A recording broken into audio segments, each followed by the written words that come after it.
Welcome back to Health Daily. I'm Dr. J, your host. It's January 2nd. It's a brand new year. It's a new you.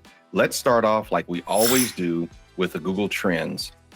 First up on Google Trends is Signa. Let's see what's going on with Signa. Looks like Wilmington Health reaches agreement with Signa. Let's take a look and see what they're talking about there. I'm going to share this tab instead. Let's take a look at this video. It's only 26 seconds. Game changer in terms of healthcare for thousands in our area.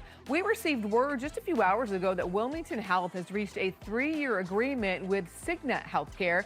That means they will no longer be going out of network on January 1st of 2025, and the new agreement terminates on January 31st of 2028. The patients will continue with uninterrupted care under their current Signa plans. This Christmas. All right.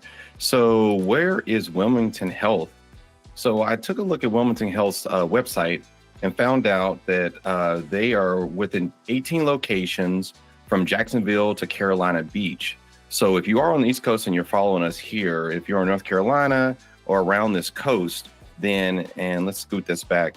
We're in Texas right now. And so most of the locations are here in North Carolina. So if this does affect you, that's good news for you. And if it doesn't affect you, well, then let's go to the next topic here, which is Walmart broccoli florets recalled. So which ones are recalled? I did look up the FDA to find out this announcement. Braga Fresh issues voluntary recall and precautionary advisory due to possible health risk. So this recall was announced, published the 31st, but the company announced it on the 27th. So if you do have some Braga Fresh florets at the house, I would be looking at the package to see, are you in one of these states? It looks like about 20 states or so, but we have these states here that are affected. In Texas, we are one of them. Along with Arkansas, Arizona, California, Colorado, to say a few, Wyoming, there's several states. So I would be looking to see if you're in this recall. But we have another topic that we'll talk about mainly today. And this article by NPR, we will go and let's walk through this article.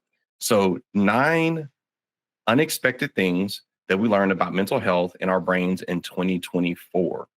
So let's go through this topic here. And this has great links. You can click on each one of these links and it'll take you to the article, the study. And so I think that you should go through this article. I'll drop the link below.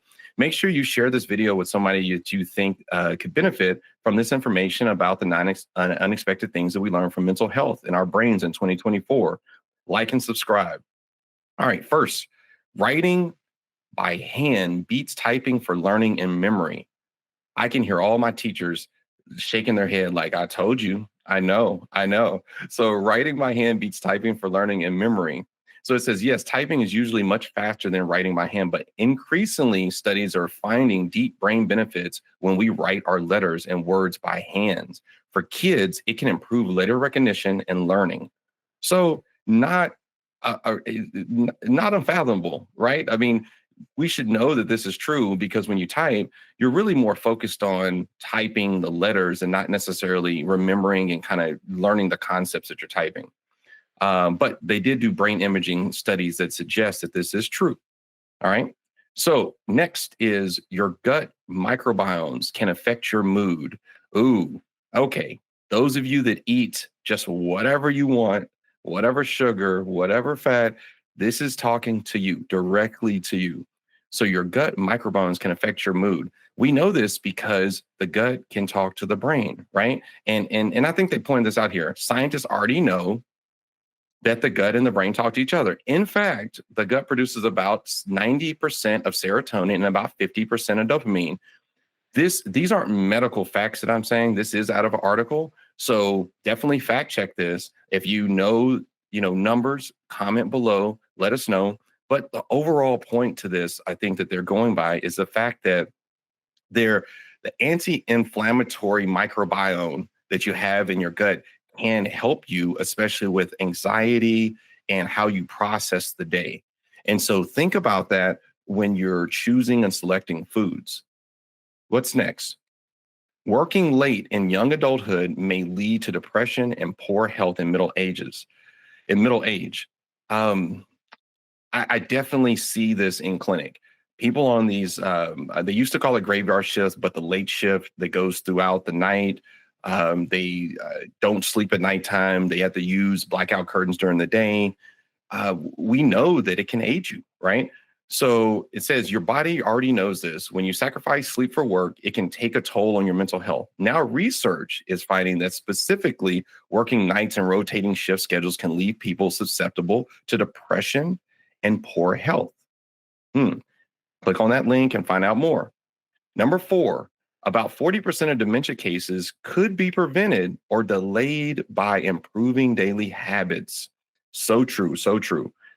When it comes to healthy lifestyles, little changes can go a long way. Research is increasingly finding that we may be able to reduce our risk for dementia.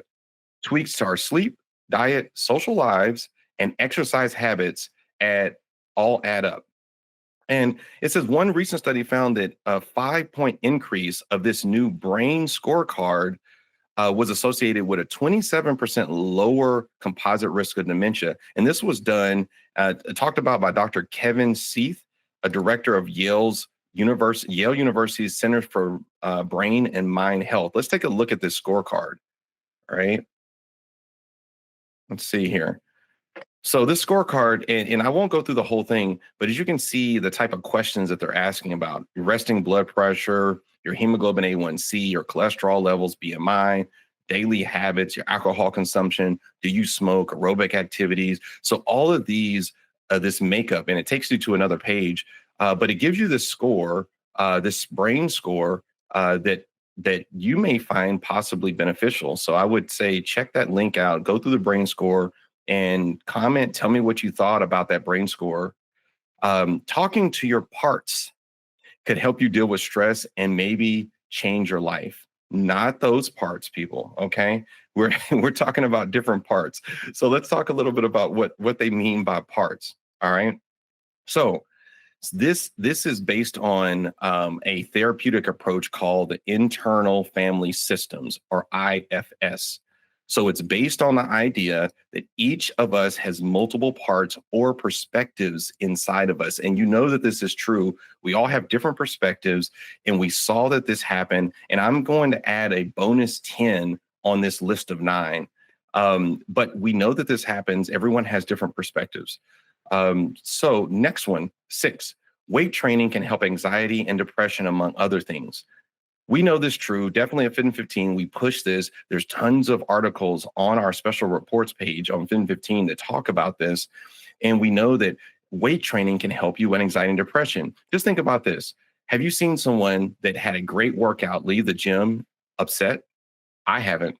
And this has been pointed out to me numerous times by several trainers. And so just, kind of think about that. But, look at this study. There's a link below. Like I said, I'll link this article, and so you can go through the links yourself. 7, ultra-processed foods are linked to poor mental health. 2, I'm not sure why they put the 2 here, but ultra-processed foods, we know, can be linked to poor health. Mental health is a part of our overall health. And so this is not surprising. It just needs to be reiterated. So what are ultra-processed foods? Because I think we say this a lot of times, but people tend to kind of think I don't eat those, right? So what are those ultra processed foods? All right. Those ultra processed foods are things like fast food, sugary drinks, packaged snacks. So do you eat any of these? So if you stop at a fast food place, but you order the healthiest option that you think is the healthiest option, that still could be considered an ultra processed food. So, but they said, very clearly, it's not clear how much is too much. Researchers say it may vary based on people's lifestyles. So not surprising there. Article right here. So make sure you click the link.